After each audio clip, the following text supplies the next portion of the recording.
one step closer, just finishing few details, just little details. This thing is good, good. Just few details, almost done, almost there. I'm just checking the size, dimensions, and it seems to be just right. Yeah, that's the original one. So soon you will be able to do your own custom Oliver. Yeah, don't pay attention to those.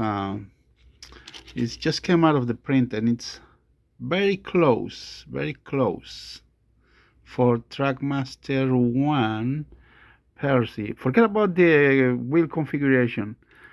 So most of the people can, or the customers want the shell, the top. You can arrange these wheel configurations yourself. The main idea is the shell.